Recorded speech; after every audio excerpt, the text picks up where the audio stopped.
Your host, Daren Wendell. You fish freaks, welcome to the KFO show, episode number 79, brought to you by the old Wendell Fishing YouTube channel. If you guys haven't been over there yet, 1,500 videos, daily shorts, daily community posts, a weekly podcast, and 1 to 2 long form videos a week. Just surpassed 11 million views. So excited about that. Got a lot of great people lined up all the way through February for the podcast. Got World's Worst Fishing, Creek Fishing Adventures, Headbanger Lures, Dalton Albright, Fishing with Gramps, Bearded Paddler. Got a few invites out to Drew Gregory, Garrett Wade. So looking forward to having a good next few months here on the podcast. But tonight, folks, I got Alex Rudd. I'm excited. Alex, welcome to the show, brother. How you doing? Good, buddy. How are you? I'm excited to be here. That's how I am. I'm really excited to be here. It's going to be a good show. I love podcasts. So anytime I get to sit down and talk to people, I'm always excited. So I'm excited to be here. Bro, a short that went 28 million views. Yeah. Freaking nuts. Yeah. What in the world? Yeah. It's like a content creator's dream just fell on you. Short also got 65 million views on TikTok. Oh gosh. I'll be completely honest with you. There's nothing special about it. Nope, there's not. But I think what is special about it is it creates an argument. Well, is it a boat or is it not? It's a motorized kayak, and so people get to going. And I think that there's one comment stream in that comment section that's like 1,500 comments long, and it's just people arguing with each other. And which is beautiful, right? Yeah. For you.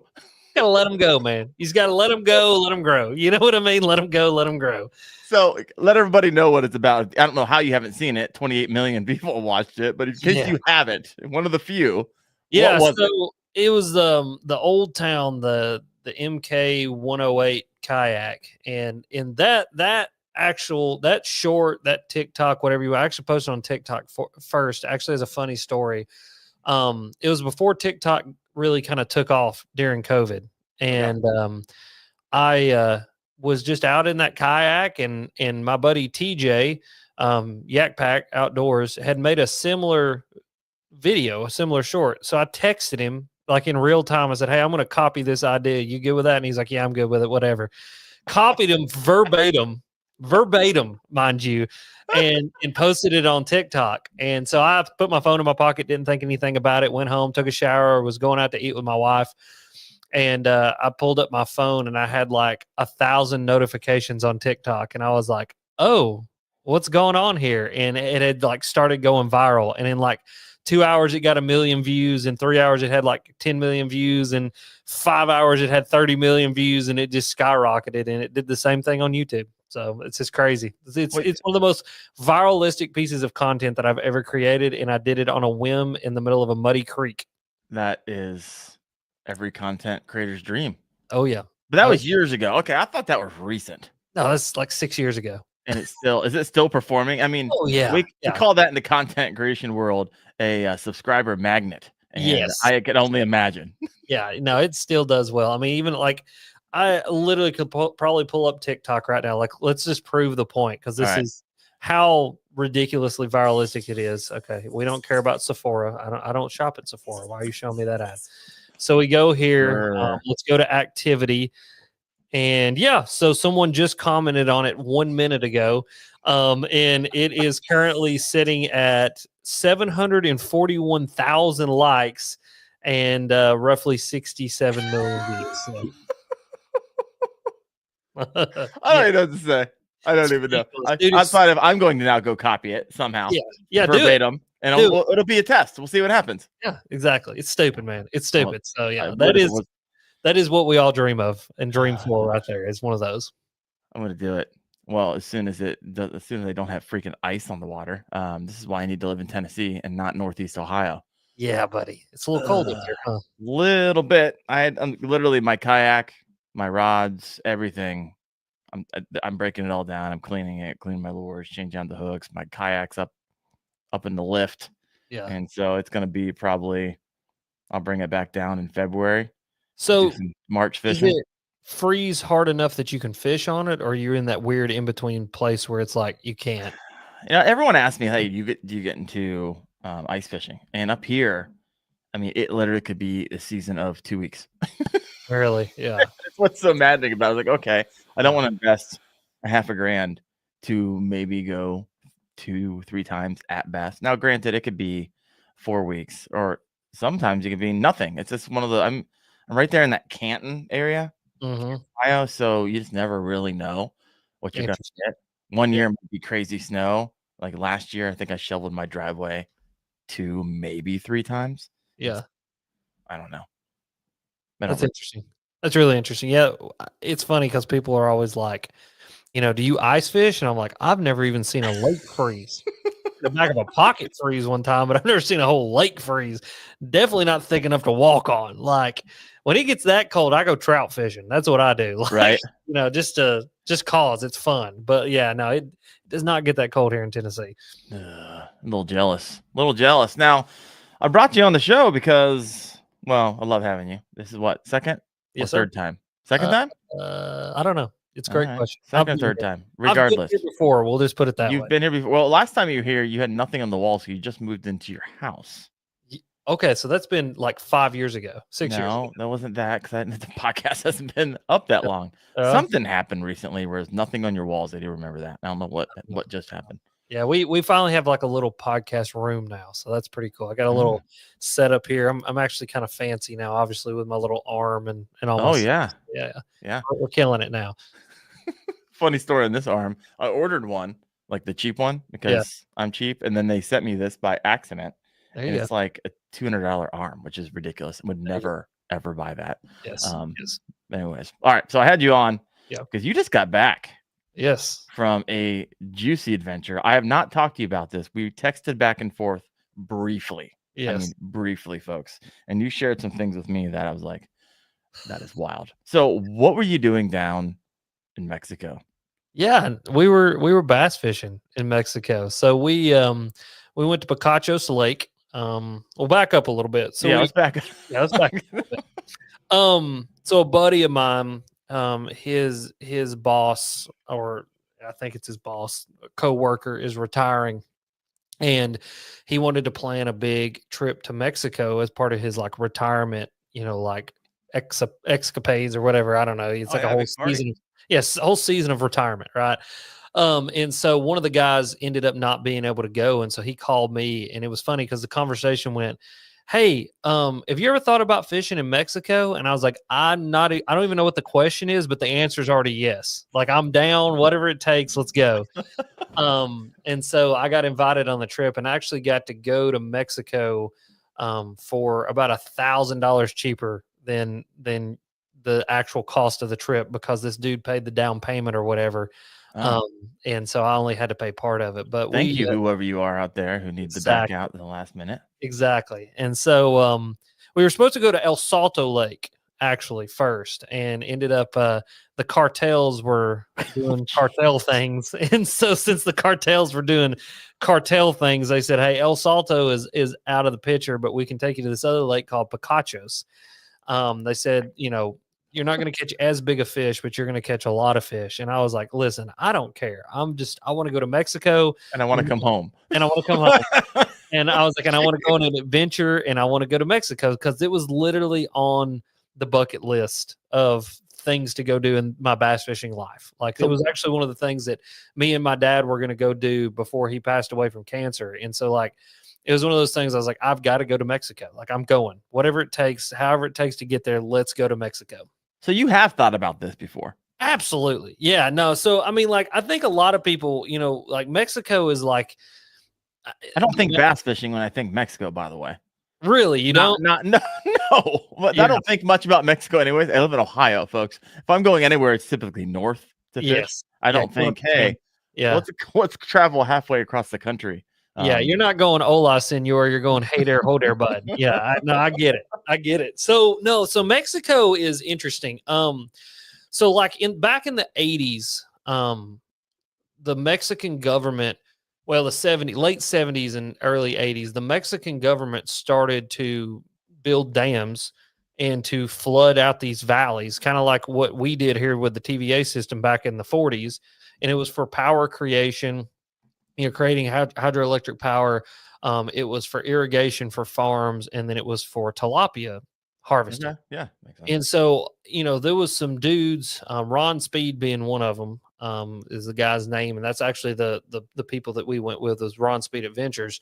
I don't know the whole story of why they were there or what was going on, but they started bringing in bass and stocking bass into these lakes.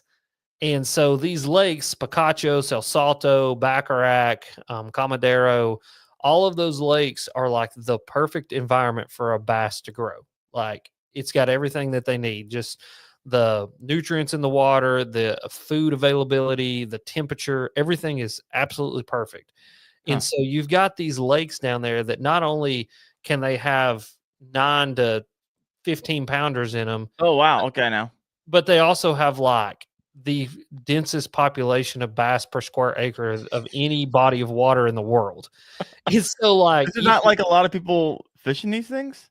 well, not really. Other than the dudes who run the guide services down there, which there's only like 3. There's Ron Speed, Billy Chapman's another one, and then there's a couple more that have kind of come onto the scene.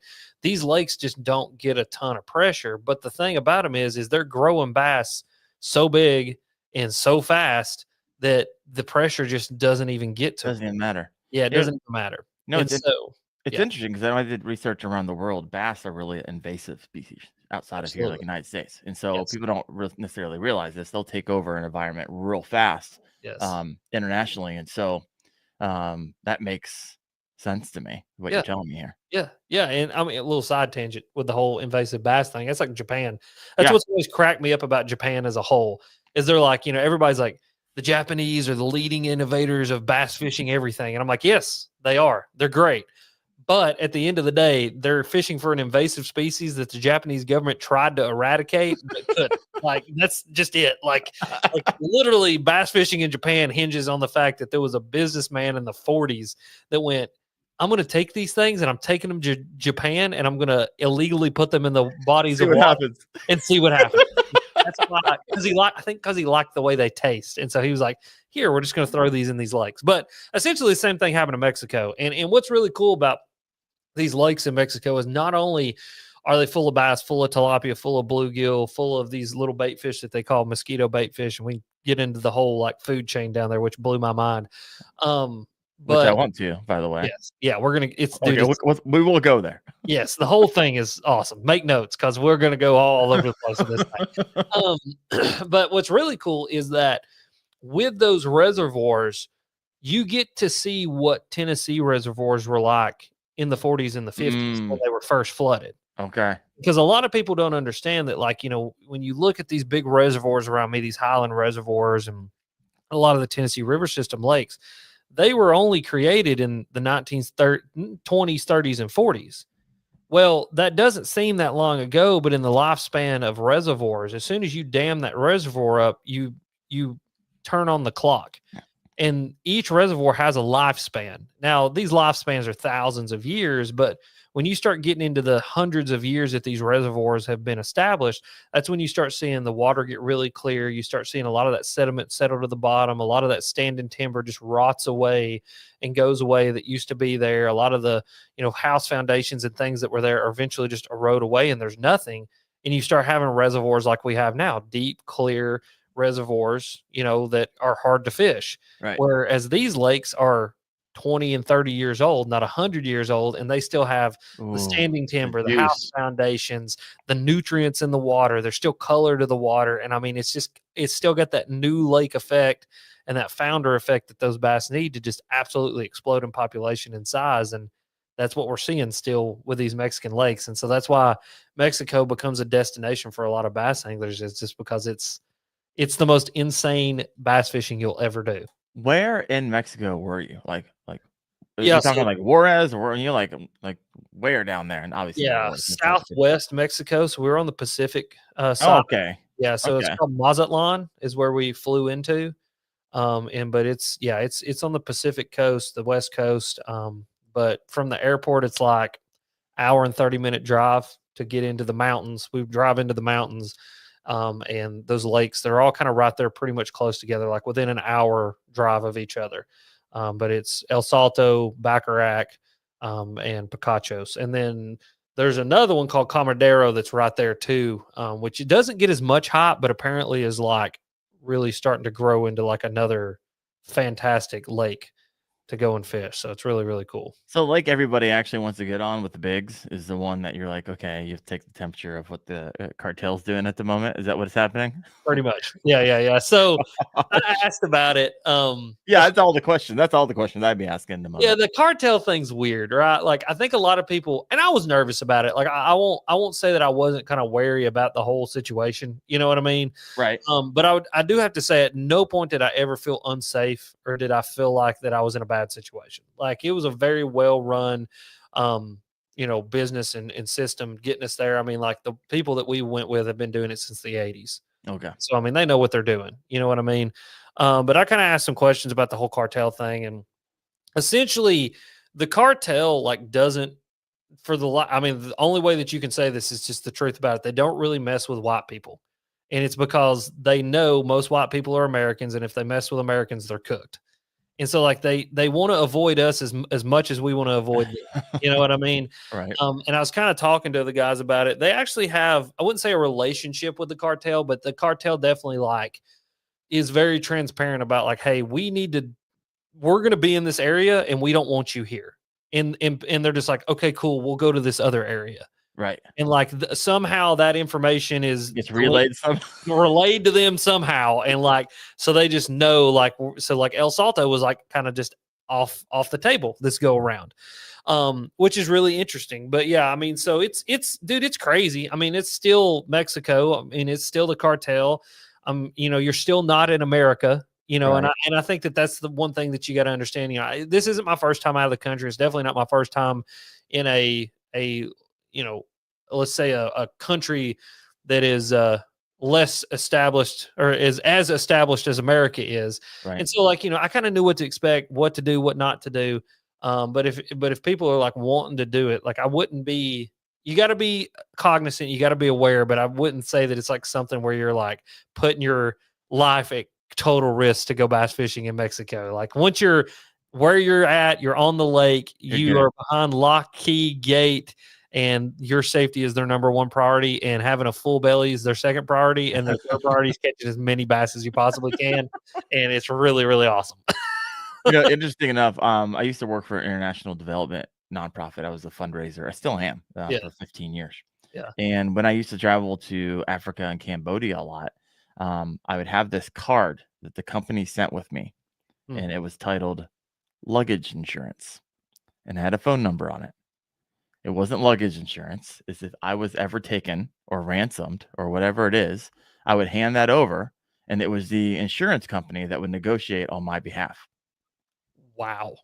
Yeah, that's the type of work I did for about 10 years. I don't think I've ever told anybody that. We weren't supposed to tell anybody when I was there. But I don't work there anymore. And I don't know if I ever told my wife either. If she's listening upstairs, she'd be like, "What?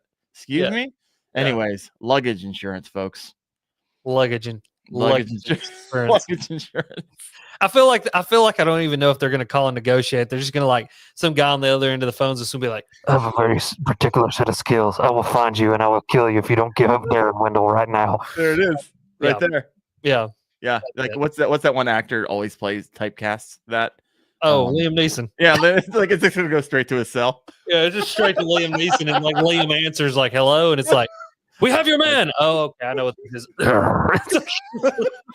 I will find you. See you in 24 hours. Oh, that's good stuff. That's good stuff. Well, then you know how it is, bro. You know how it is. Oh my gosh. I know how it is. And I have to say, like, it's like I told Bethany, my wife, we were talking about it. I was like, it's Mexico. I mean, it's definitely Mexico, but it's not like, again, didn't feel unsafe. Like I've been to Haiti 4 times and I felt way more unsafe in Haiti than I ever did in Mexico. I'll just put it that way. Like it was a cakewalk compared to Haiti. And so, but yeah, dude, it's crazy. The cartel's crazy. The whole thing's crazy. I mean, well, that area over there in Mexico is like the traveled.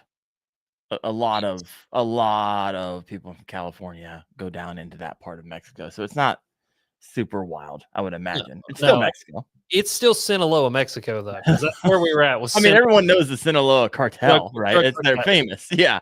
I mean, like Sinaloa, like Mazatlan is a city in Sinaloa, the province of Sinaloa. So we were like where the cartel came from, but yeah, it is what it is, dude. Like I think it's gonna be a fun like thing to like title the videos with. You know what I mean? Like fishing in the drug cartel lake. Yeah, avoiding the drug. Yeah, avoiding the drug cartel to catch giant bass. Like I mean, because it was the truth.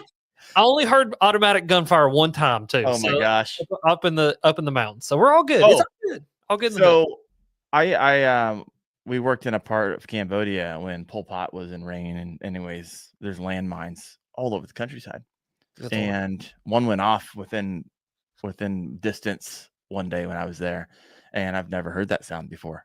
It was terrifying. Oh yeah! Like, holy cow! What in the world just set that off?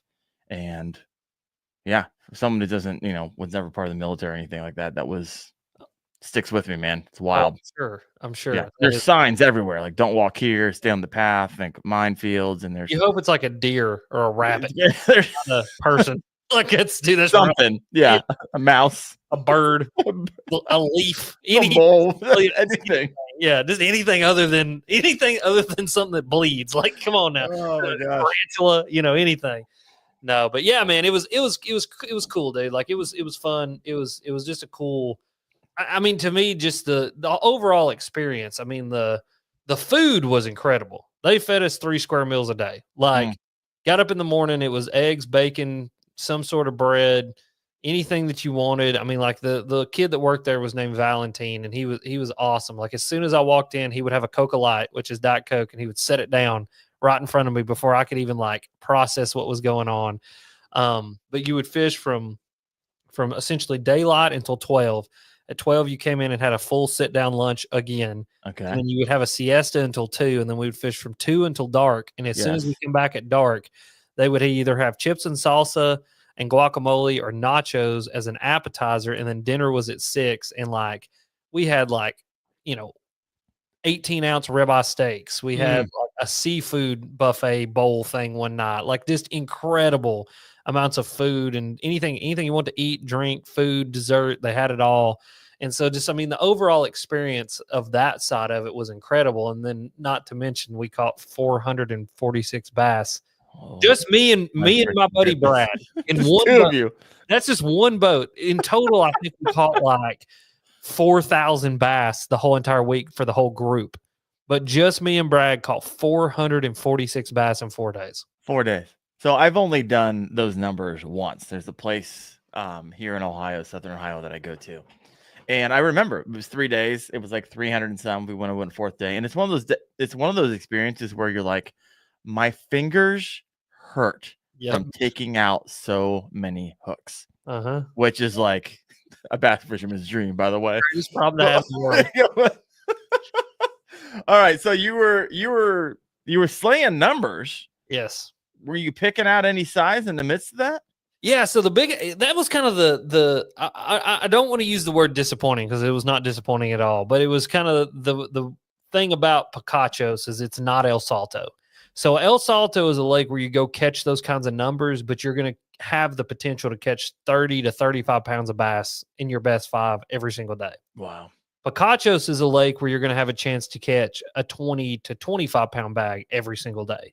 Got it. And so it's one of those things. I mean, I caught more 4.5 to 5 pounders than I knew what to do with. The biggest fish that I caught all week was 6.5 pounds. Okay. The biggest fish for our group for the trip was only 7.5 pounds. Okay. And so like Picachos just isn't there on the size yet. That's kind of what they were talking about. They were like, about 10 more years and you're going to have El Salto 2.0 on your hands here. They've just not reached that size yet. But I mean, dude, I caught a couple fish that were 18, 19 inches long that weighed 5.5 pounds. I mean, the dimensions on these fish, they're just ridiculous. And it's because they eat tilapia. Here we go. I mean, it's a big fish. It's a big fish. I mean, there's some tilapia eating mugs too. Like, you'd hook one and like it'd be fighting it by the boat and it'd spit up a tilapia as big as your hand. It's like a 2-pounder. You love that? Yeah. I love when you catch bass and they jump and they throw the food just flying through the air. Oh my gosh. I mean, at one point, dude, I had it up my shirt. It was on the boat. This one fish just puked everything that it had in its belly up on me.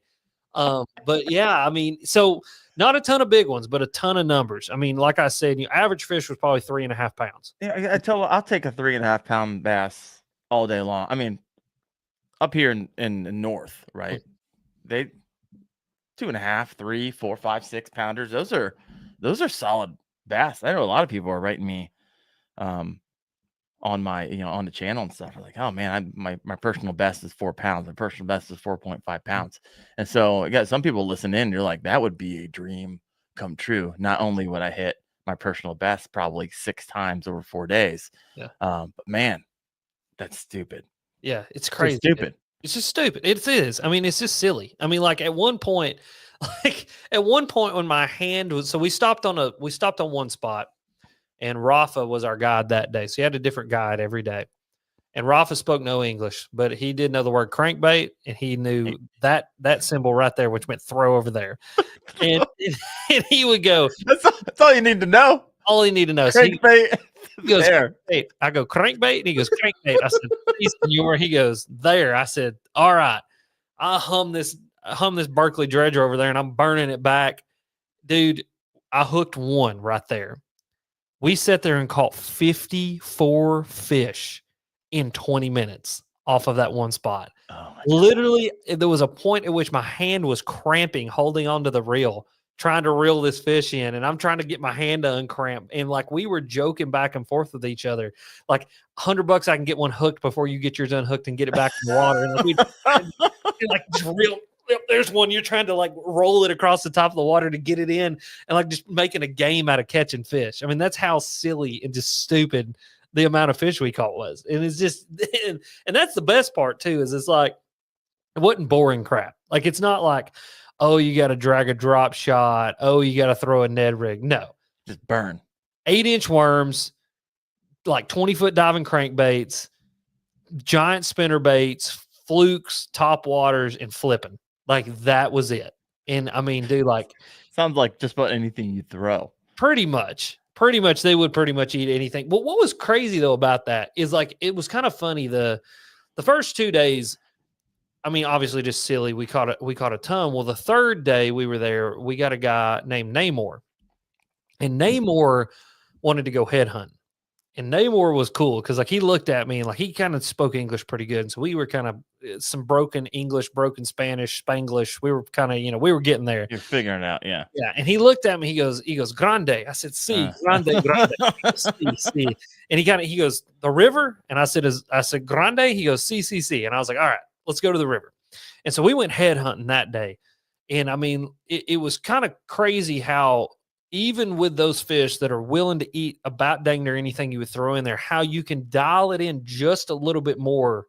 And those dudes knew how to dial it in just a little bit more. And we kind of made a few color adjustments, a few, adjustments. What was really weird, and I don't understand this one, and I'm going to have to kind of dig into it a little bit more. They wanted a peg Texas rig more than they wanted an unpegged Texas rig. And like, when I say they wanted it more, like it was like you went from catching 4 or 5 to catching like so my buddy was fishing unpegged Texas rig. I was fishing pegged. For every one he caught, I caught 6. Oh, wow. And I don't know why. I don't know if it was the action of the bait. I don't know if it's the way that it fell or what it was, but like that was one of the things Namor kind of helped us to like dial in. He was like, it was funny because he was like, the weight, I always had it unpegged, just had a normal Texas rig. He goes, the weight.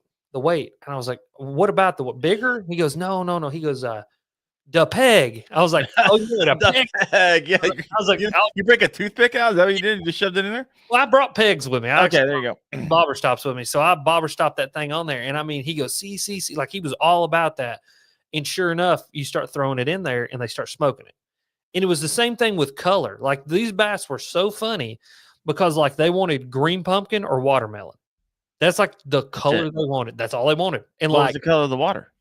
Like green. Like a green pumpkin disappeared into it. Yeah, you would think like, okay, that's not fish the contrast. That's match. Yes. So bizarre. Yes. And so that was a weird thing that with him, I've been throwing a big ribbon tail and I had like a plum ribbon tail and I caught a lot of fish on a plum ribbon tail. But with him, we switched to the green pumpkin. It was just a green pumpkin general, like a stick bait. Yeah. pegged on a Texas rig with a 1/2 ounce weight. And dude, like we went from like catching a bunch of 2-pounders to a bunch of like 3.5 to 4-pounders. Okay. And our like bite ratio went substantially up. And like it was just weird to kind of see how and these guys fish all the time. That's kind of the cool part too, is like these guides aren't just like dudes who they give waypoints to and they run around. Like, and there's like no graphs on the boat. There's no electronics. They've got old trolling motors without spot lock. And I mean, these dudes, like one of the things that Namor did is we got hung up on a house foundation that he didn't know was there. Oh. And so he took where we got hung up and cut it off and tied a Coke can to it so that the Coke can would float so he knew the house foundation was there so that he could come back. He could fish it. Yeah. Check it out. Yeah. And I mean, dude, it was just stuff like that, man. But yeah, dude, it was kind of crazy. OG waypoints right there. Dude. And like, that was the best part. I looked at Brad, my buddy. I was like, this is my kind of fishing. I was like, this is how I grew up fishing, where he's like, you see that house? You see that tree? Throw right in between those two. And I'm like throwing over, and it's like 6-pounder, and you're like, there it is. I can do this, Oh, and so it's just very interesting, man. Like, but it was kind of cool when we got with Namor. He kind of dialed in looking for those bigger fish, and we did go head hunting, man. I mean, throwing the big swim baits. I say big, like 5-inch, unrigged cull shad, slow rolling it on the bottom, throwing that stick bait. Were they hitting the glides? No, they didn't hit anything. Like they would follow a lot of that stuff. These fish are really dialed into like that 5 to 6-inch size bait, especially the big ones. It's tilapia. It's those hand-sized tilapia. And that's kind of what, was the main. So I know we said we'll talk about like the forage there. The forage is very interesting. Okay. So you've got these things called mosquito shad. And it's like literally you would think it was bass fry. And I thought it was bass fry when I first saw it. And they are absolutely everywhere. Like I'm talking to the point where if a lure hits the water, these mosquito shad just like fly all over the place. And so that's like the first level of forage in this lake. And not only is that forage for the small, tiny bass, but that's also forage for the tilapia. And so you've got billions of these. Yes. I mean, like, yeah, that's it right there. Just little bitty tiny shad. And so you've got billions of these things in the water. And so not only can the bass eat those, but the tilapia eat those. And they get this fat too, like right here. I didn't see the fat ones. They were more those like little skinny ones that's in that. And there's this gazillions of these things. Just, I mean, dude, incredible amount. Like, and when I start putting these videos out, I've actually got day one edited. So the videos will be coming out soon. But like when a lure would hit the water, they would just scatter everywhere.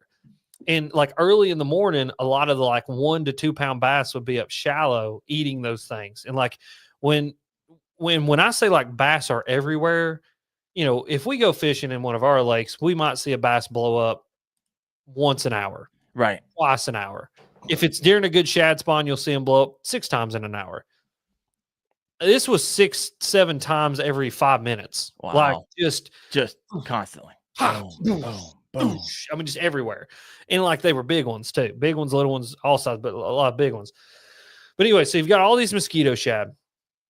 And then you've got bluegill. You got a bunch of different kinds of bluegill in there. But then the main forage is that tilapia. Okay. And the tilapia is not only forage for the bass, but it's forage for the people as well. I mean, the people eat them, and there's a big industry of commercial tilapia harvesting that goes on in these lakes. And so all these big tilapia, the ones you kind of, associate with eating, and the ones you see like in ponds and stuff, those are being taken out consistently, like day after day after day. And so it leaves a bunch of these like palm size to hand size tilapia in the lake, which when that bass gets to a certain size, that's what it keys it. Nailed it on. Right. That's its main, food source. And that's what just makes them so keyed in on like that 4 to 6 inch bait. And that didn't matter if it was a worm, a wacky rig, like the unrigged cull shad. It was, like a jerk shad, which is essentially a fluke, like anything that was in that size, even the deep diving crankbaits, like the dredger, like, it's a 4-inch bait. That's what they wanted. That's what they were keying in on. And if you looked at those tilapia, which is even weirder because green pumpkin worked as well as it did, those tilapia are like yellow. Yeah. In which bled over into the bass because all the bass were yellow too. And I think it's because they consume so much tilapia, it like tints their skin. Dude, so, I mean, that makes sense. That makes sense. Oh, I got a couple bass that I caught on video, man, that like their mouths were as yellow as a school bus. And I guess it's just where they ingest so much tilapia that it's like a flamingo. You know, that's why flamingos pink is because they eat shrimp. It's the Right. iodine in the shrimp that makes them pink. So I guess whatever's yellow in the tilapia, and that's what the bass bleeds over into the bass, and you see it in the bass. And so, like, so dude, it's just the perfect for like, you know, when you look at pond management or lake management, Mexico is like a pond manager's wet dream because the perfect food structure, cover structure, water temperature, nutrient base, food base that a bass needs to turn into a freak. And that's what this is just a freak factory. Because that's another thing. Dude, you catch a bass and you look at it and you'd be like, that's a 2-pounder. You put it on a scale and it's like a 3.5. And it's just because they're that fat. You know what I mean? Yeah. You used to picking them up. You're looking at them by length. You're like, oh yeah, in Tennessee, Ohio. Yes. That makes sense. Do you know why they're called mosquito fish? I don't. I'm not. Don't take this like, hey, Daren, you're pretty smart. I'm literally reading it from Wikipedia. But it's saying that a lot of these they were introduced to cut down on the mosquito population because they eat the larvae. Makes sense because there was like 0 mosquitoes where well, gazillion mosquito fish. It also goes on to say it gotten out of control in a lot of places like Australia, and so fascinating. Yeah, it's interesting. Yeah, there wasn't very many mosquitoes. We were trying to figure that out. We didn't know if it was something in the water or if it was all the birds because there was about 10 billion different kinds of birds down there too, like wild, crazy birds too. Stuff that I've only ever seen in a zoo. Blue macaws, that was really cool. I had never seen a blue macaw in the wild. All right. But I got to see one of those in the wild. They had these things called chakalacas that literally sounded like I don't know what, like something out of War of the Worlds, and they were so loud that you literally had to cover your ears when they got going. And they also had, so you know what a cowbird is? Nobody knows what a cowbird is. Okay, so like it's white, like so you know what a blue herring is? Oh yeah. So you know the white herrings, they're just long leg, long neck dudes, but they're white. So we call those cowbirds around here. And the reason we call them cowbirds is because they flip over cow patties and eat the bugs out from beneath them. Okay, but anyway, so there were a bunch of those down there, but I guess they were Mexican cowbirds because they sounded like a deer grunting. And so like you would get next to these trees and there'd be a billion of these cowbirds in the trees and they'd be literally sound just like a deer going, burr, burr, burr. Anyway. But yeah, I mean, just tons of birds, tons of wildlife. I mean, really. That's the beauty of going international, right? Because you go out there like, wow, there is so much. Travel to Africa all the time. And like, oh, monkeys are trying to get into my room. And the amount of birds are just insane. So if you never travel international, it is an eye-opening experience just when it comes to wildlife. Absolutely. So I can definitely see that. Yeah. And that's what I love about it, man. I mean, like, I love the adventure. I love going and seeing something new that I've never seen before and being able to go like, hey, I've been there. I've done that. You know what I mean? That's fun. You know, would you do it again? Absolutely. Yeah. I'm like already trying to plan another trip. I want to go to El Salto. Like I want to have my chance to swing at El Salto because it's just another level. Like and that's what I've been told, like as much fun as I had on Picachos, imagine Picachos, but when you swing, it's not 4-pounders, it's 7 and 8-pounders. And I'm like, right, to do that. I'm your man. Let's go. Okay, I'm down, bro. Like I'm dead serious. I'm trying to get a group of people together that'll go and like take a big trip and go and do it. Count me in. Okay. That sounds freaking amazing. I'm not joking, dude. I got the guy's contact. I got the dude who like sets it all up and we can like get it all set up, pay for it, and we're going to Mexico, buddy. I want the guy that knows one word and just points. That's the guy that I want. Crankbait. Crankbait. Well, Rafa. Crankbait. Dude, crankbait. Now you didn't bring with you lures or anything. You're just using what they have. No. So the way their guide service is set up is you only have to bring reels and the tackle that you want to throw. Oh, okay. They have rods there. I opted to bring my rods just because I wanted my stuff, with me. And then I actually ended up giving all my rods away before I left. The guides are very well paid. Everybody that works there is very well paid, but they still live in Mexico. You know what I mean? And so I was handing out rods left and right as I was leaving. Number one, because I didn't want to try to bring the rod tube back into America with me. Or I brought the tube, just collapse. But number two, like I just wanted these dudes to have fishing stuff. You know what I mean? And Yeah, like, good quality gear. yeah, I mean, it's they fish, they love fishing, but they don't have access to the Dick's or the Academy or the tackle warehouse like we do. You know what I mean? So I got to tell you, you but- reminded me of something real fast. Sorry, Yeah. we'll get, but I back it was a good 5 years ago. I used to lead trips up Kilimanjaro. I've been up 3 times, Yeah. and at the end of that trip, what the team would always do is when we get down to the bottom. A lot of people at the end of Kilimanjaro, they're like, I'm never hiking again, so I don't need any of this gear. I Yeah. don't need my shoes. I don't need my boots. I don't need my hiking sticks. I don't need any of this stuff. And when we would take a group of 13 people up the side of the mountain to the top Yeah. of Kilimanjaro, we would have on average around 100 support crew supporting that team of 13. And these are all native men who would carry literally the kitchen sink and bedding and all this, their tents and all your stuff and all their stuff. And they would do it in like unbelievable boots that are falling apart and so forth and so on. So you sit there and you're like, this is their livelihoods. Like, just take it all. Oh my gosh, I'll be fine and probably never think of it after this moment. Nope. You need it more than I ever will. And Exactly. so I understand Yeah. what went through your mind in that moment. Like, Oh, yeah. this is their craft. And Yeah. having And some dude, nice quality gear. They treated us so well. Like they would come get our fishing gear from our rooms every morning and have it on the boat waiting for us and then carry it back in the afternoons. Like just worked so hard to put us on fish.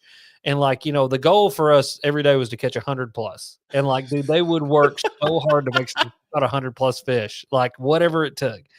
And so, yeah, so I started handing out rods, but yeah, no. So to go back to the original question, you bring your tackle and your reels, and they have rods, but I brought rods and reels and everything with me.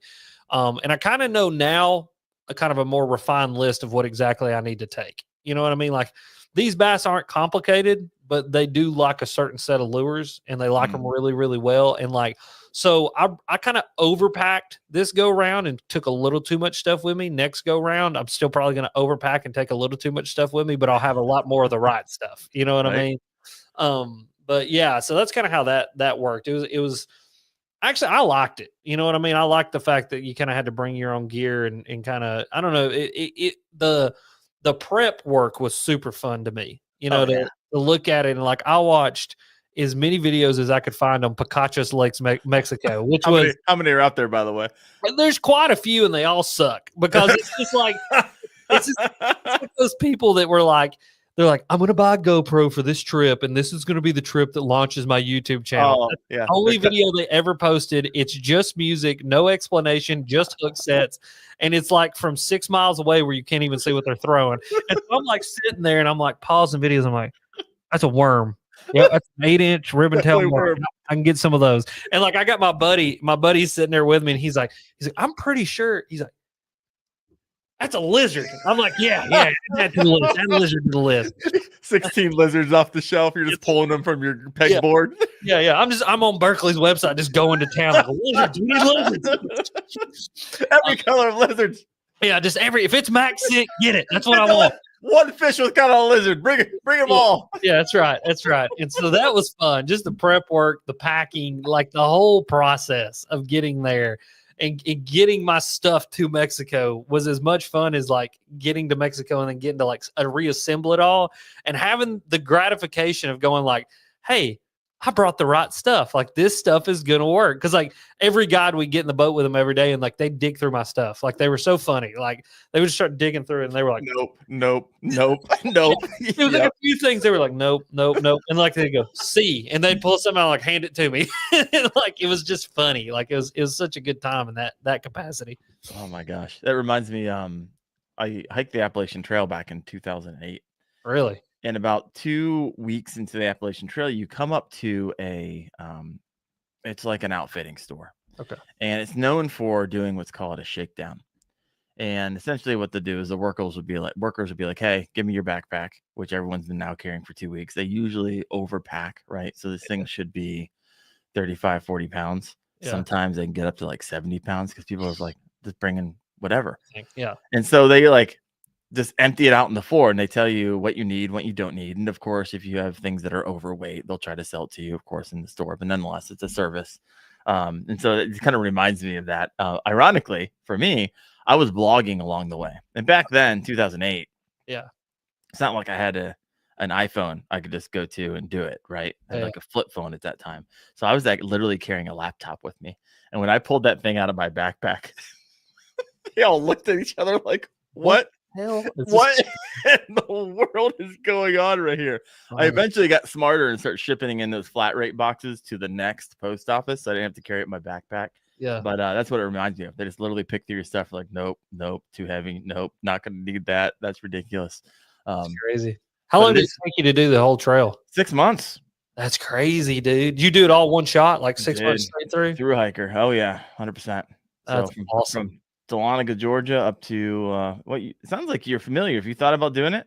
I'm right in the middle of it. Yeah, I'm you are. smack in the middle of it. Like I literally can go hike about 15 different sections of the Appalachian Trail from my house within like an hour and a half drive. Yeah. So I've never thought about doing the whole thing, but I'm always fascinated by the people who do it. I actually had a buddy in college.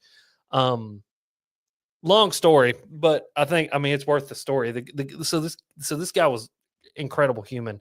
I'll never forget. His name was Graham, and Graham was a Iraq veteran and had seen a lot of stuff and done a lot of stuff and had a lot of PTSD from it. And I'll never forget it because he told me one day, he's like, "Hey man, I'm going to kill myself." And I was like, "What?" I was like, "No." I was like, "No, dude, like that's not what you want to do." And he's like, "Yeah, man." He's like, "This is what I want to do." And I'm like, "No, man." Like just so had like accepted it to that point. You know what I mean? Where it was like a conversation thing. And he disappeared one day. And I kind of got worried. I thought, man, he's gone and done something terrible. You know what I mean? And come to find out, Graham went and did a ketamine treatment, like a psychedelics ketamine, I think is what it was, ketamine, like in a controlled environment, did this treatment, totally changed his life, totally changed his outlook on existence, came out of that not wanting to kill himself, and he cracked off and hiked the Appalachian Trail. Heck yeah.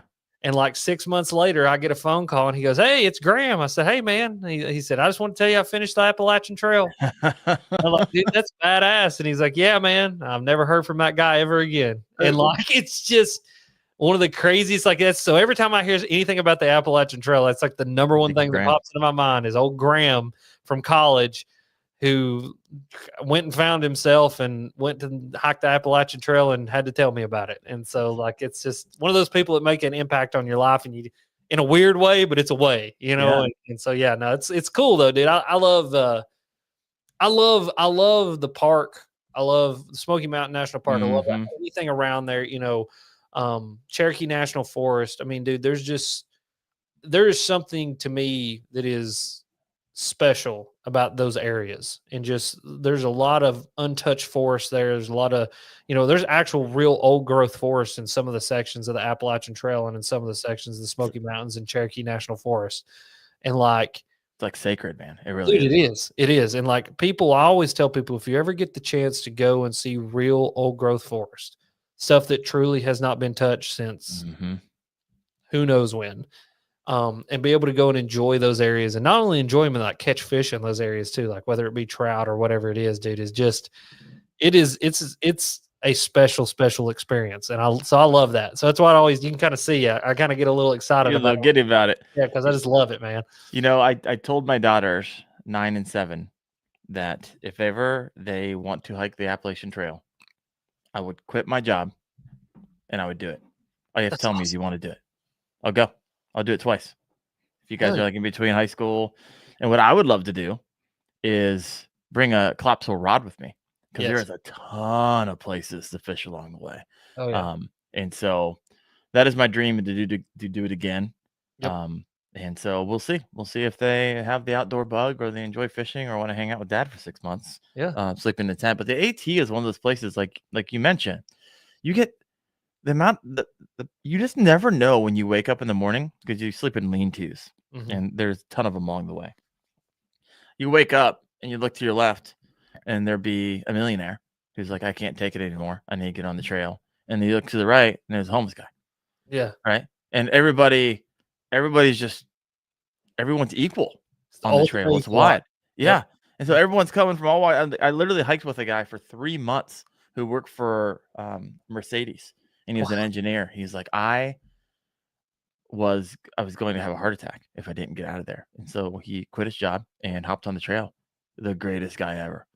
And so it's literally just wild. And so if you need to get away, you're struggling, that it's a good place to find yourself and find a lot of other things as well. So absolutely. No, it's so cool, dude. That's it. I mean, that's I think that at the end of the day, it doesn't matter if you're in Mexico or if you're in the Appalachian Trail or whatever. It's just being outside is the ultimate equalizer. You know what I mean? Like being out there in the outdoors and experiencing. I've always said, and I continue to say this, we were made to do hard things.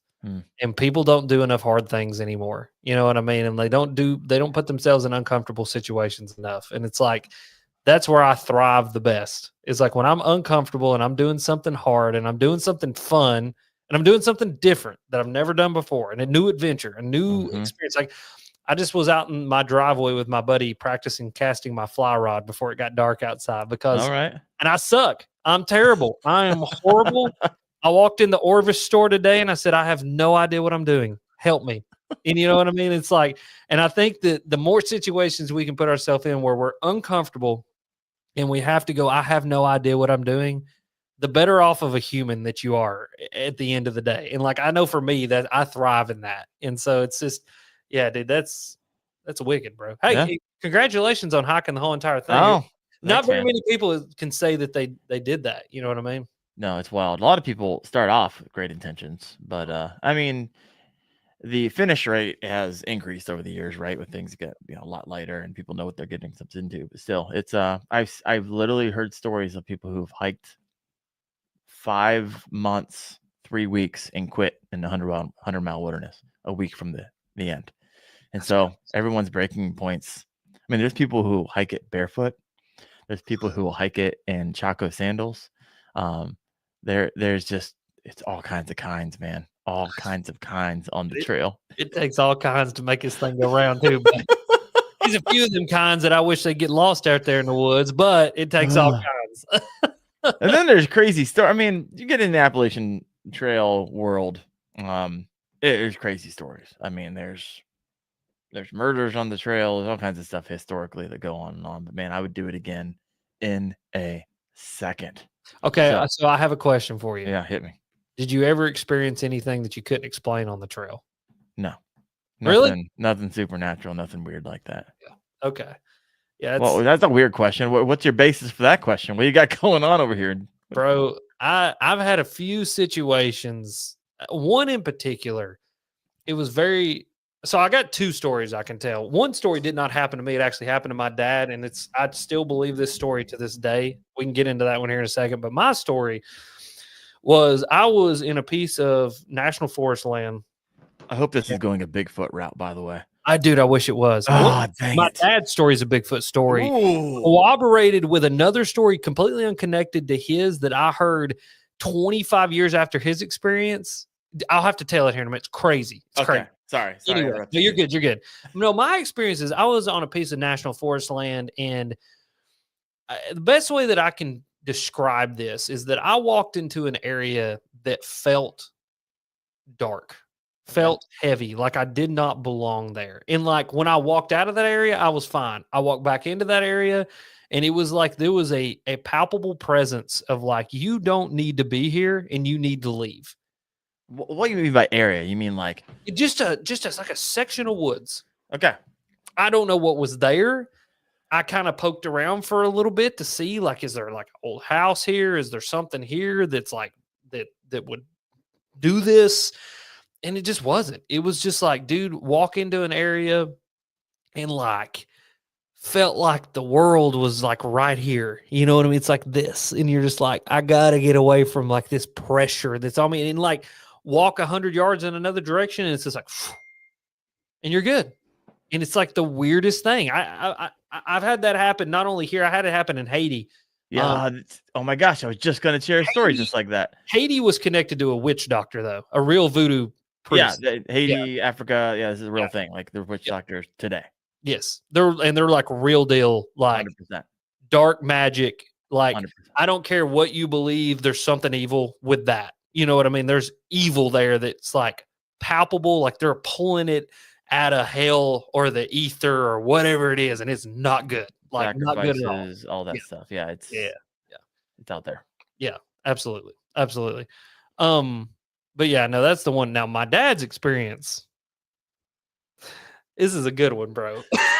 This one, we'll get a little, Are you a believer?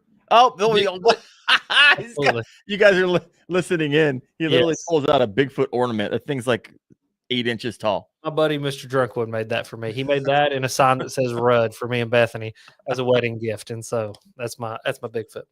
But no, yeah. So my belief in Bigfoot is that the fact that the Pacific Northwest exists and that British Columbia, that there's literally parts of British Columbia that no human has ever stepped foot on, and the fact that there might be a highly intelligent great ape that lives in those areas, I can 100% believe it, and I want to believe that he's real.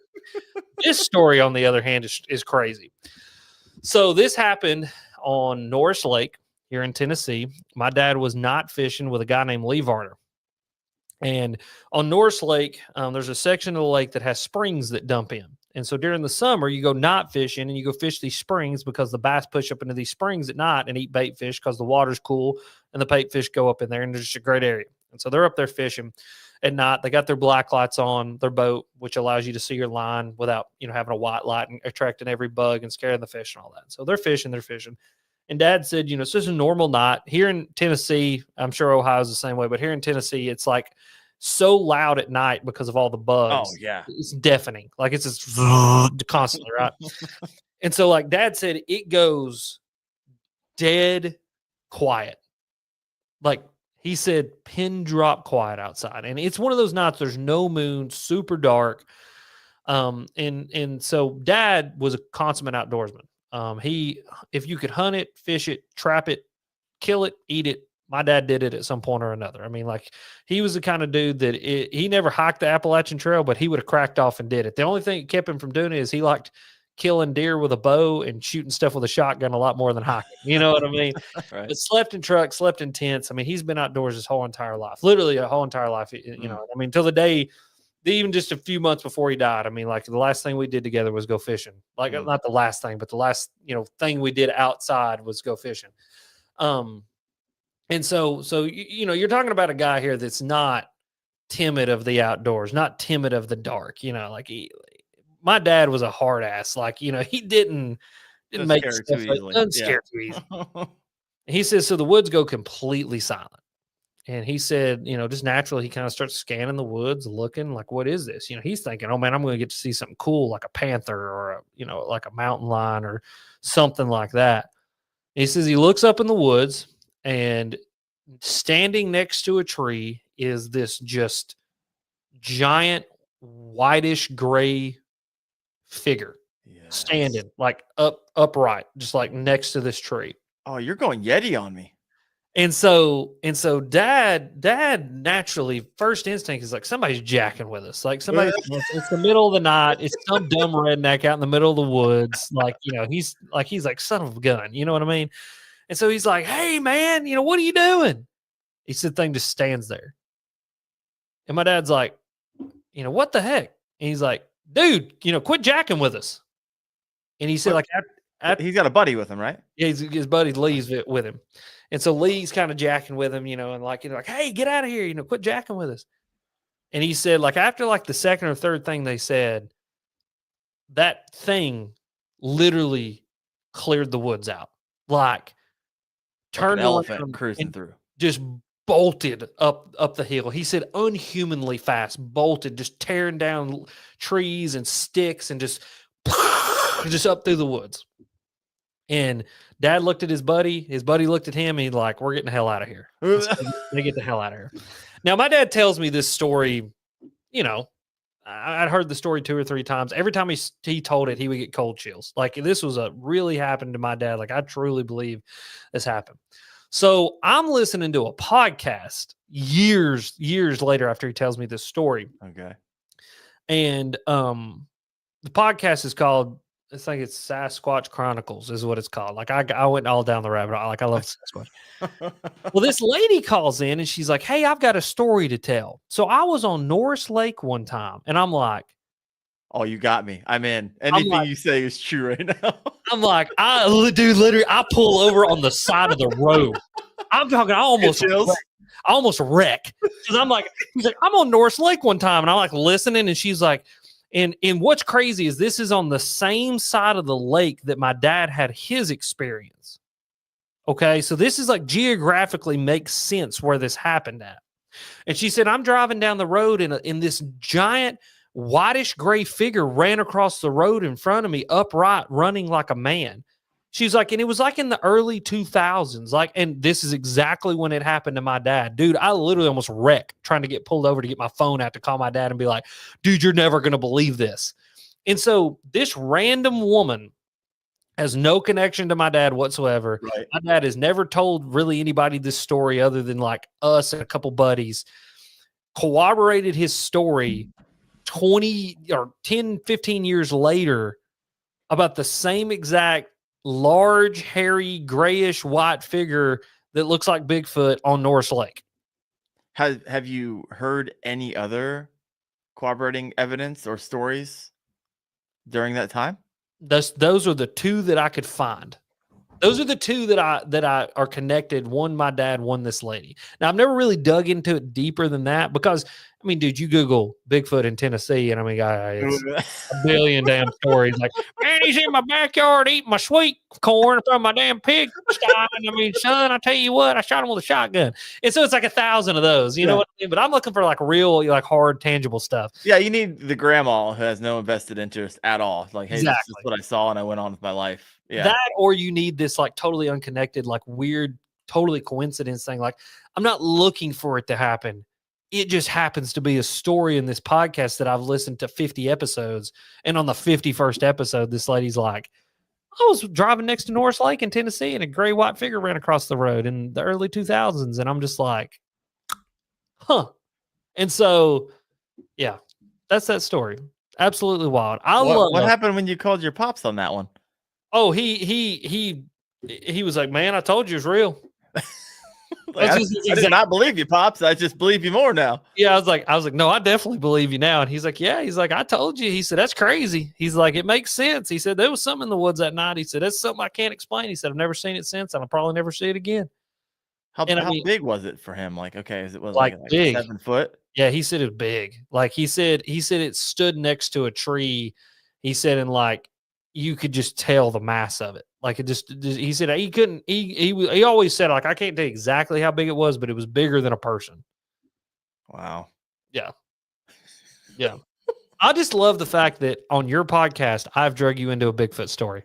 No, you didn't drag me anywhere. I'm walking hand in hand. Let's go. Class together. So we traveled down to Tennessee because my wife's uncle has a cabin about 30 minutes outside of was it Gatlinburg? Yeah. And he does some rentals and stuff. We stay in Gatlinburg, and he's got black bears that come up to his cabin. It's pretty awesome. Yeah.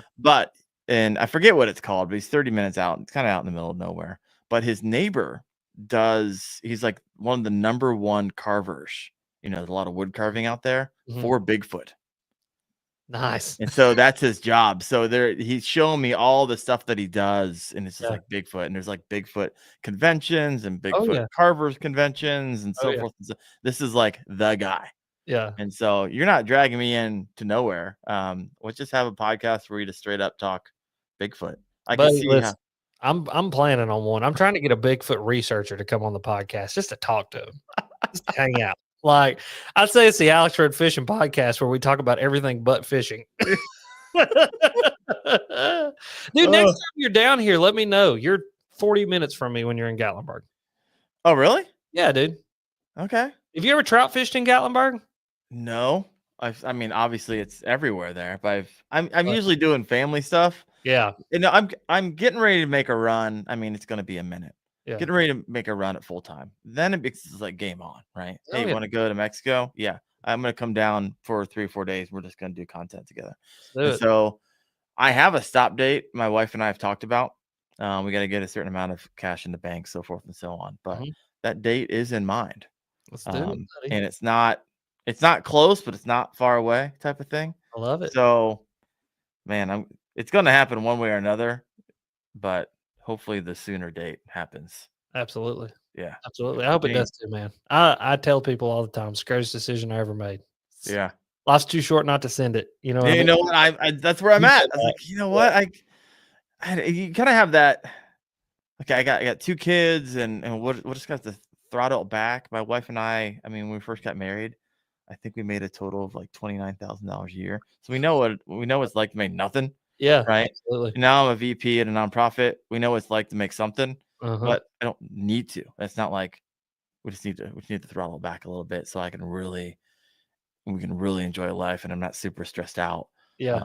I mean, my gosh. I mean, I know of a couple people at my job where I work that's had heart attacks in the last year. It's like I cannot. It's just stressful work. And a lot of jobs are stressful out there, but I tell you what, content creation is not for me. It brings me life, and so Dude, that's I look it. forward to hop in, man. I tell people all the time, like, I've never worked harder in my whole entire life and enjoyed every single second of it. Like, that's the thing, dude. I don't mind work. I love the grind. I love hustle culture. Yep. I love shorts that go 28 million. I love. Let's go. 28 million. Oh my gosh. That's So real quick, I got a question for you. A little side, because you're a hummingbird guy. Yeah. Explore Fish Finders came out. MegaLive 2 just came out. I got a video come out tomorrow at 9:30 a.m. on it. I think it's fascinating. Yep. What do you think? Did you get a hold of it? Not yet. It's on the way. I'm about to flip some tables. How Yeah, are I these other people getting a hold of it, and Alex Rudd is not? I'm about to write them. Listen, it's what happens when you're it's what happens when you suck with forward-facing sonar. They don't send you the new stuff just right off the rip. They're like the dude with the flipping stick probably don't need it. We'll get it to him when it comes when out. we can get it to him. Yeah. It's like, he'll be all right. He's got a set of Raptors. That's all he needs. But nah, dude, I'm really excited about it. I think, it's one of the things I kind of talked to him about it and obviously MegaLive 2. I'm really excited about it because let's be totally honest, MegaLive 1 was not good. It had its dramatic issues. It's not to snuff with Garmin. It just wasn't. This MegaLive 2 has stepped us up that where we can actually say, hey, we can compete now. You know what I mean? And so that's my big thing about it. I'm very excited to now have that technology in my hands and it be really good. And now to actually be able to go out and catch fish with it. Now, that's not to say I didn't catch fish with MegaLive 1. I did. But there was a lot of situations where there was dudes who had live scope. There was dudes who had the Lowrance, what's the Lowrance's called? I always forget. Anyway, but whatever Lowrance's is, like that just would beat you with it. You know what I mean? And so having that technology up to snuff now is going to be really, really cool. And then the Explorer series, I'm excited about it because they've taken the graph, the electronic, and they've simplified it. So you get all the really nice fancy features that Apex has and that Solix had, and now you get it in a simplified format for dummies like me because I'm just not an electronics guy. You know what I mean? Like I use my electronics. I use them for waypoints. I use them for mapping. I use them for a little bit of down inside of imaging. And then obviously the MegaLive stuff when I'm playing around with it. But for the most part, I'm looking for the most technology I can pack into something while still being dummy proof. And that's just me, you know what I mean? Yeah. And so I feel like that's what Explorer is going to be. And then too, it's more affordable. I hate to say it's affordable because affordable is such a subjective term. Right. And for a lot of people, $2,000 and $3,000 is not affordable. 100%. But if you're looking and you're going to buy and you've saved the money or you've got the money or whatever, however you're going to do it, Humminbird has gave you a really good piece of technology with, in my opinion, the absolute best mapping that you can buy at a $2,000 to $3,000 price point versus a $6,000 to $7,000 price point for some of these other electronics. And so I dig it, dude. I dig it. You got the transducer alone. If you can upgrade to your Solix Gen 3s or your what's the Apex. You can just upgrade transducer for what, $1,200-$1,300? Yep.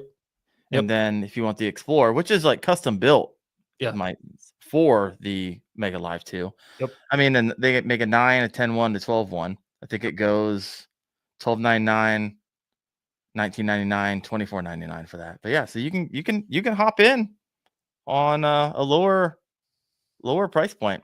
Yep. And Latest that's set. it. That's Yeah. it. Dude. And I mean, and that's going to be, I think that when we really look at it, that's whoever succeeds in electronics is going to be the one that makes it the most affordable for people to get into it. And I think a lot of people look at electronics as this unachievable thing, but when in reality, like you gave $1,600 for that, Apple phone in your pocket, you gave $700 for that Apple Watch on your wrist, you're used to giving that for technology. It's just that technology is set up in a way where they hide it in your phone bill or whatever it is. You know what I mean? Or spread it out over 2 years. Yeah. Yeah, they let you put it on an Apple credit card with no interest, all that fancy stuff, right? Make you feel good about it. Yep. Whereas these things, it's like, hey, it's now, we put it on now, and that's what it is. But I really think that when we look at fishing technology, the company that makes it affordable and then the company that makes it upgradable. Because that's the thing about an iPhone is you can have an iPhone 10 and it still work today enough to get you by. Right. The problem with a lot of these fishing electronics is 2 upgrades or 3 software updates in, and it's slowing way down on you. And so I think that's going to be interesting. I think that that's the future of where this technology goes. I mean, I really don't know.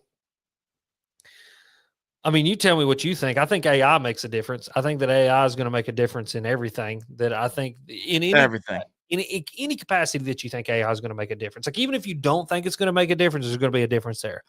But I think as far as like fishing technology goes, like with forward facing, I don't know if it gets any better than what we've got. I think it gets clearer. I think we shoot out a little bit further, but I mean, dude, it's shooting out. I was doing some research on the MegaLive too. It's shooting out farther than you can cast. 140 feet. Yeah. Yeah. I mean, most guys can't even get it that far. So we're at the range unless you need to see farther so you can drive your boat over there. Yeah. But it's I think it gets better. I think it looks stupid. Almost not so much photographic as it won't be the yellow blobs and returns. Like they'll make that where you can actually even see the fish. Yeah. It'll be stupid. It's gonna be interesting, buddy. It scares me a little bit. I watched that Netflix movie the other night with Megan Fox where she's the creepy AI robot, and by the end of it, I was like, like if it was like 5 years ago, I'd say no, that's never gonna happen. But now I'm like, shit, that actually might happen. It's freaking happening. There's so much happening. There's so much happening. I believe that we don't know right now behind the scenes. Absolutely. I think jobs are going to get wiped out in mass. Mm-hmm. I mean, it's going to be a serious problem. Absolutely. Did you hear about the new Chat GPT? No, I use Chat GPT literally freaking every day. Oh, I do too, which is creepy within itself. But so Chat GPT 4 had 10 billion CPUs or GPUs. Chat GPT 5 has 10 trillion GPUs. So what they're talking about is this next phase that comes out, because it comes out for public consumption within the next year. Takes it from a simple large language model into literal actual AI, where it's able to rationalize and have conversations in complex problems and mathematics, and it's that one step closer to the singularity type deal. Yeah. This is where I think it goes eventually. And this would be freaking rad. I think you put on and someone mentioned it over here, but I've thought about this. Bass Raft mentioned this. You put on a VR set. Yep. It allows you to see everything as if you were standing on your boat. It's not like you're fall off your boat. Mm-hmm. But it's going to instead of having to do the calculations in your brain, okay, it's over there and getting this type of return, it's moving, it's kind of moving. You're going to literally just be able to look over there and see. You're just going to see it. You're going to see it. The dream of all anglers, hey, I wish I could see what's under the water right now. It's I see how many fish is out there. I believe will eventually become a reality. It will actually calculate all that stuff for you, and you'll just whatever the returns, you'll just be able to literally see it. See, dude, that's when I don't love it. I don't love it. I just think that's where it goes eventually. Yeah. That's where we end. Yeah. Where you literally see what's under the water, and then it's just not fun anymore. Yeah, that's me. That's today I went trout fishing, walked a stream, physically saw the trout with my eyes, physically watched them interact with the bait, was casting because I could see them. Like, that's fun to me. You know what I mean? And it's like, I think you're right. Like, I think that's the one thing that people need to understand is it doesn't matter how hard you fight against the technology, it's not slowing down. It's And that's everything, but absolutely fishing. Like, it doesn't matter how many rage-filled videos Brandy Blockett makes. God love his soul. But, like, it's not going to help.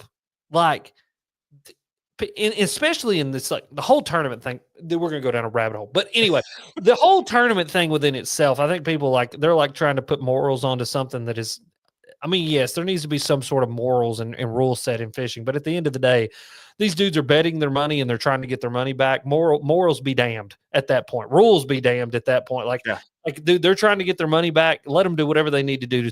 Whatever they think is proper outside of hurting someone else or cheating somebody or breaking a law. Rules be damned. Let them do whatever they want to get their money back. You know what I mean? But then from like a fun standpoint, like, there's people who truly enjoy live scope. I mean, dude, I went down to Lake Lanier and we did the whole live scope thing with the Credge. And dude, golly. Dude, it's so much fun. When you pull up to a brush pile and you scan it and you see 150 spotted bass sitting on this brush pile and you throw a Credge over there and start reeling and they come up and start fighting over it at the top, dude.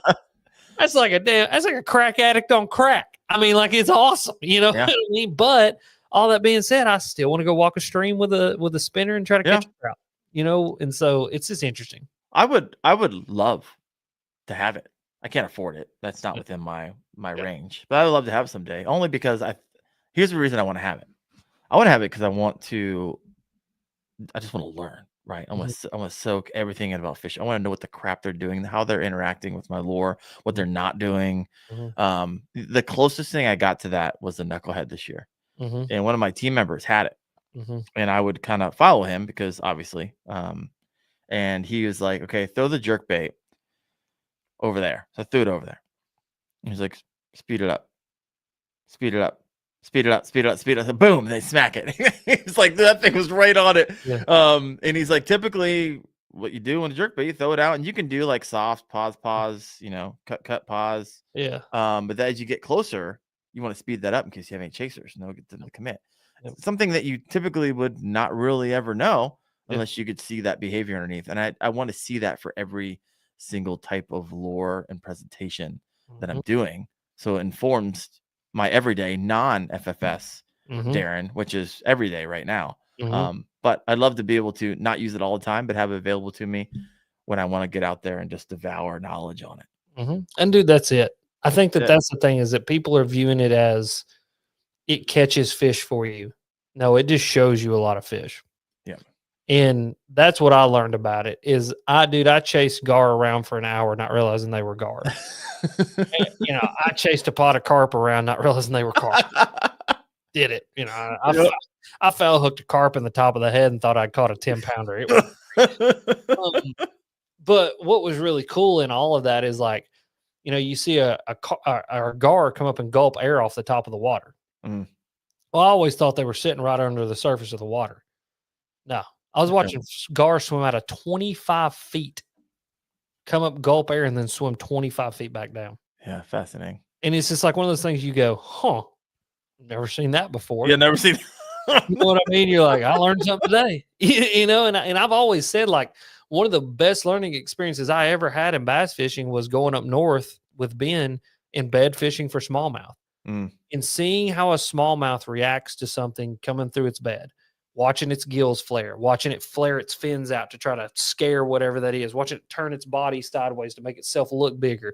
Just all of these different interactions. And then fishing in that clear water, and you be fishing a jerkbait back, and like you jerk that jerkbait and the smallmouth like comes in right behind it, and he's like right on its ass, and like you stop it and that smallmouth like runs into it and almost like has to react to it because it stopped so fast. Yeah. You know what I mean? Either open my mouth or it hits me in my eyeball. Yeah. Exactly. And like those are the types of things. And that's all forward facing sonar has done, is it's just allowed us to have an underwater view of the world that these fish are living in with no human interference. Because that's the difference. When you're bed fishing for a fish, you have a fish follow something to the boat, or trout fishing from the bank, these fish see you. And as soon as a fish sees you, it's a whole new set of stimulus for this fish that you've got to overcome as an angler to get them to eat. One of the simplest but coolest things I had a guy tell me one time, my buddy Judd, he's a guide for redfish. He said, you always want a fish to believe that it found your bait. And I was like, that is so simple, but it is like the absolute truth. Like if a fish in its little brain thinks that it found it and has the jump on it, it's going to eat it every single time. Mm-hmm. That's what they do in the wild. That's what they do. That's how they survive. And that's the thing about forward facing sonars. We can pan out there 100 feet. This bass does not know we're there. It does not know that there's a human going to interact with it in any way. And you drop a bait right on its head, and then you get to see what happens from there. Yeah. Whatever that may be. Spotted bass, it's like you think you dropped heroin in the water. Like they go completely nuts. But smallmouth and largemouth are different, And I mean, I don't know. I think it's an art. I think it's a skill. I think it's a tool. And I think, my buddy, he runs big machinery. Like I don't know how to run a skid steer, but he does. Mm-hmm. It's like there's dudes that know how to run a forward facing sonar, and I'm not too good at it just yet, And I think that's the deal, dude. And I think again, I don't think it slows down. I think it only gets worse and better or whatever from here. I think it'll get to the point where everyone is agreeable that this is terrible. I don't know how long it is, but even the staunch proponents of it are going to be like, okay, this has gone too far. Yeah, it's a little creepy. Yeah, like it's a little much. You know what I mean? There's a point where you could see it, and you put on your VR headset, and you can literally see, and you can tell if it's a bass, and you can tell if it's a carp, and you can tell if it's a gar, you can tell if it's a school or crappie. And as crazy as that might sound today, it's not though. It will be here faster than you think, dude. The Apple headset. I said this when it came out. I said the Apple Vision Pro. That's what it's called, Apple Vision Pro. I said that was the turning point. In that was the precipice of which we had to go over to enter this new age of technology. And the day that thing came out, and the first person that put that thing on their face and walked through a public place and saw the world through a totally VR experience while still experiencing the real world around them, that was it. And we've entered a whole new age of technology that there's no coming back from it now. No, it's here. Just wait for them to connect the two.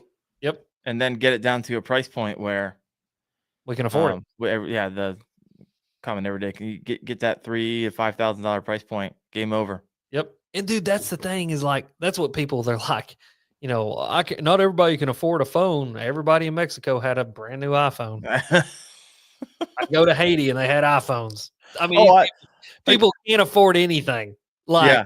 Asking for money for food, and somehow they got an iPhone. I travel internationally. Don't have clean water. Don't have food. Everybody has a phone. And they have a way to charge it. Yep. A lot of times going to church on Sunday morning. That's how they charge the phone. Yeah. And it's just crazy, dude. Like I think that to me, the VR thing, I did it one time and I hated it because I put the mask on, I played a game, I took the mask off. It took my brain a good solid 30 seconds to reestablish to reality. Mm. And when that happened, like I physically felt my body was like, okay, this isn't what we were just doing. We have to lock back into what's real. Like when my brain did that, I was like, okay, I'm never putting that damn thing back on my brain. I was like, cause that is the devil. I'm good. I don't want any more of that. Like that was not fun to do that. Now some people love it, but I just, no, thank you. I don't know. Last question for you. Yeah. What are you doing for Christmas, brother? Man, absolutely nothing. I'm going to hang out with my family. We're going to eat food. We're just going to chill and be a family, dude. I don't have any crazy plans. Me and Bethany go to the beach every year after Christmas. So we'll be doing that. It's our yearly tradition. We leave on the 28th, 29th, go spend New Year's at the beach and come back. But dude, I'm really literally, I'm waiting for a couple more things to get lined out this week as far as having my 2025 locked in. And once those papers are signed and once everything's done, I am unplugging from the world for about 3 weeks. And then I will be back at the end of that 3 weeks and we'll get back onto 2025 and let her rip. All right. I love it. Yeah. I love it. All right. Well, I appreciate you. We're an hour and a half. Can you imagine that? I mean, Hey, from buddy, Mexico listen. bass fishing to the Yeti Sasquatch on your pop's lake to, I mean, we're all over the place. Someone was like, go down a rabbit hole. Rudd, you are a rabbit hole. Hey, that's it, buddy. I'm gonna rename the podcast. It's not gonna be Alex Red Fishing Podcast. It's gonna be the Rabbit Hole The Podcast. rabbit hole. You know what? Yeah. That would go. Yeah, That would go. pretty well. Well, thank you. Hey guys, we are not doing the KFO show for the next 2 weeks because they land on like Christmas and like New Year. So I will see you in 2025, and we got a great lineup. Rudd, thank you so much. Appreciate you, brother. Absolutely, buddy. I enjoyed it. Anytime you just gotta let me know and I'll show up because I love to talk. We'll do. You guys have a great holiday, and we'll see you in a couple weeks. Bye, everybody. Bye. Bye, buddy. Hope you find your dad. I just watched that last night. Oh, I gotta end this thing.